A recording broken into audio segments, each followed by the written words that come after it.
اگر آپ کسی نامعلوم جگہ پر جائیں اور دیکھیں کہ وہاں کوئی ممبر پر کھڑا ہے تو اس کا مطلب ہے اس شخص کے پاس کوئی منصب ہے۔ اس دنیا میں ایسے بھی لوگ ہوتے ہیں جو قاضی ہوتے ہیں مگر اپنے عہدے کی وجہ سے کوئی ذاتی فائدہ نہیں اٹھانا چاہتے، اور ایسے بھی لوگ ہوتے ہیں جن کو کسی عہدہ کی خواہش نہیں ہوتی مگر پھر بھی ان کو کوئی نہ کوئی عہدہ مل ہی جاتا ہے، اور جب ایسے لوگوں کو کوئی منصب ملتا ہے تو وہ اس کی ذمہ داری امانت سمجھ کر نبھاتے ہیں۔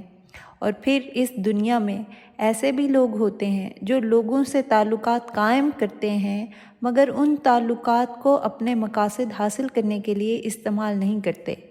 اللہ تعالیٰ قرآن میں فرماتے ہیں، قیامت ایک مستقل ٹھکانہ ہے اور ہم نے یہ ان لوگوں کے لیے رکھا ہے جو نہ کوئی دنیاوی مقام کی تمنا رکھتے ہیں اور نہ ہی زمین میں فساد پیدا کرتے ہیں، اور یقیناً متقی لوگوں کے لیے آخرت میں بہترین ٹھکانہ ہے۔ عیسیٰ علیہ السلام کا ایک قول مشہور ہے، وہ کہتے ہیں کہ خوشخبری ہے ان لوگوں کے لیے جو زمین پر عاجزی سے چلتے ہیں، وہ قیامت کے دن منبر کے وارث ہوں گے۔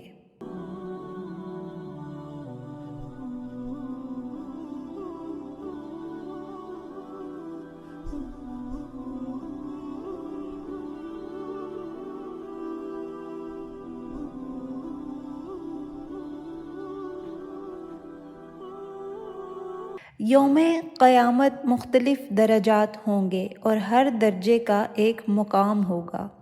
اس دن ایک درجہ روشنی کا منبر ہوگا،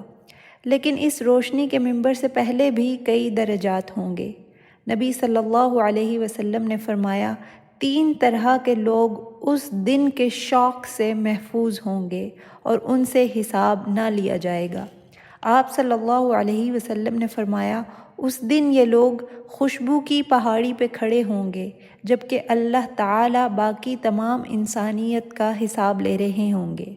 تو امیجن کریں، یہ لوگ خوشبودار پہاڑی پہ کھڑے ہوں گے جبکہ دوسری جانب تمام انسانیت اپنے اعمال کی جزا و سزا حاصل کر رہی ہوگی، اور جب حساب ختم ہو جائے گا تو اللہ تعالیٰ ان لوگوں کو اس پہاڑ کی چوٹی سے سیدھا جنت میں داخل کر دیں گے۔ نبی صلی اللہ علیہ وسلم نے فرمایا، ان میں سے ایک طرح کا انسان وہ ہوگا جو قرآن کی تلاوت خالص ہو کر صرف اس لیے کرتا تھا کہ اللہ تعالیٰ کی خوشنودی حاصل کر سکے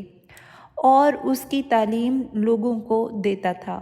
اور دوسری طرح کا انسان وہ داعی ہوگا جو لوگوں کو نماز کی طرف بلاتا ہو تاکہ اللہ سبحانہ و تعالیٰ کی رضامندی حاصل کر سکے، اور تیسرا وہ انسان ہوگا جو اللہ کی فرمانبرداری کرتا ہوا لوگوں کے حقوق پوری ذمہ داری سے نبھاتا ہوگا اور ان کی امانتوں میں خیانت نہ کرتا ہوگا۔ تو یہاں سے یہ بات سمجھ میں آتی ہے کہ قرآن کی تلاوت کرنے والا، اس کی تعلیم لوگوں تک پہنچانے والا اور لوگوں کو نماز کی طرف بلانے والا دنیاوی درجہ حاصل کر سکتا ہے، مگر وہ ایسا صرف اللہ تعالیٰ کی خوشنودی حاصل کرنے کے لیے کر رہا ہوگا۔ اور اسی طرح وہ انسان جو لوگوں پہ طاقت رکھتا ہو یا اس کے اوپر دوسرے انسانوں کی ذمہ داری ہو، تو وہ اس پوزیشن میں ہوتا ہے کہ ان کے حقوق تلف کر سکے یا ان پر ظلم کر سکے، مگر وہ ایسا صرف اس لیے نہیں کرتا تاکہ اللہ تعالیٰ کی خوشنودی حاصل کر سکے۔ اس کے متضاد قیامت کے دن سب سے ناپسندیدہ شخص ظالم انسان ہوگا، اور اللہ تعالیٰ ایسے انسان کے لیے حساب شروع ہونے کا انتظار نہیں کریں گے، بلکہ فوراً ہی وہ اللہ تعالیٰ کی ناپسندیدگی دیکھ لے گا۔ نبی صلی اللہ علیہ وسلم نے فرمایا کہ قیامت کے دن ظالم لوگ اس حال میں اٹھائے جائیں گے کہ وہ ایٹم کے ذرے سے بھی چھوٹے ہوں گے، اور لوگ ان کو اپنے پاؤں تلے اس لیے روند رہے ہوں گے کہ وہ اللہ تعالیٰ کے ہاں ناپسندیدہ ہیں۔ دوسری طرف چمکدار منبر ہوں گے، یہ کن لوگوں کے حصے میں آئیں گے؟ نبی صلی اللہ علیہ وسلم نے فرمایا، یقیناً وہ لوگ جو دنیا میں انصاف پسند ہوں گے وہ قیامت کے دن روشنی کے منبر پر براجمان ہوں گے جو اللہ کی دائیں طرف ہوگا۔ تو یہ کون لوگ ہوں گے؟ کیا یہ صرف مختلف قوموں کے انصاف پسند لیڈرز ہوں گے؟ نہیں، نبی صلی اللہ علیہ وسلم نے فرمایا یہ وہ لوگ ہوں گے جو اپنے اہل خانہ کے ساتھ انصاف سے پیش آتے ہوں گے اور ان تمام لوگوں کے ساتھ بھی جن کی ان پر ذمہ داری تھی۔ اور یقیناً جب انسان منصف کے درجے پر ہوتا ہے تو اس کے پاس بہت زیادہ اختیار ہوتا ہے، اور جب ایسے لوگ اپنے اختیار کا درست استعمال کرتے ہیں تو اللہ سبحانہ و تعالی بدلے میں ان کو روشنی کے منبر سے نوازے گا اور اعلیٰ مقام دے گا۔ ایک اور درجہ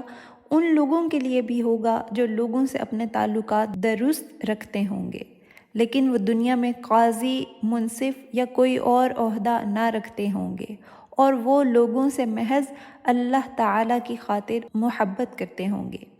ذرا سوچیں ان لوگوں کے بارے میں جو قیامت کے دن ایک دوسرے سے جھگڑ رہے ہوں گے کہ تمہاری وجہ سے میں ہدایت سے دور رہا یا تم نے مجھے گمراہ کیا۔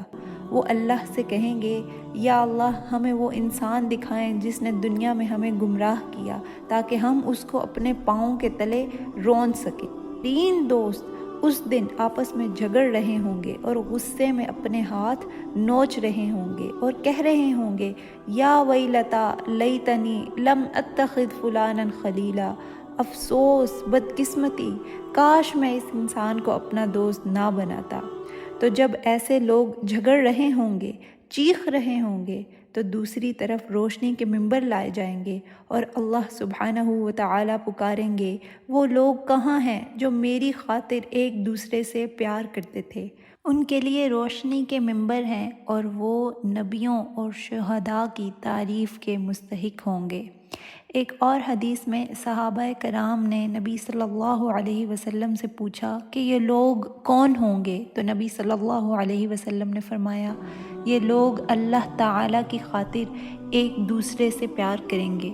وہ دور دراز علاقوں سے آئیں گے اور ان کی آپس میں کوئی رشتہ داری نہ ہوگی۔ مجھے اللہ تعالیٰ کی قسم ان کے چہرے چمکدار ہوں گے اور وہ روشنی کے منبروں پر بیٹھے ہوں گے اور اللہ تعالیٰ ان کے چہروں اور لباس کو نور سے بھر دے گا، اور اس دن جب سب لوگ خوف زدہ ہوں گے تو ان پر کوئی خوف نہ ہوگا، اور اس دن جب لوگ غم زدہ ہوں گے تو ان کے لیے کوئی غم نہ ہوگا۔ پھر نبی صلی اللہ علیہ وسلم نے یہ آیہ تلاوت فرمائی الا ان اولیاء اللہ لا خوف علیہم ولا هم یحزنون، یقیناً اللہ کے دوستوں کے لیے کوئی خوف نہ ہوگا اور نہ ہی وہ غمزدہ ہوں گے۔ فَأَمَّا مَن ثَقُلَتْ مَوَازِينُهُ فَهُوَ فِي عِيشَةٍ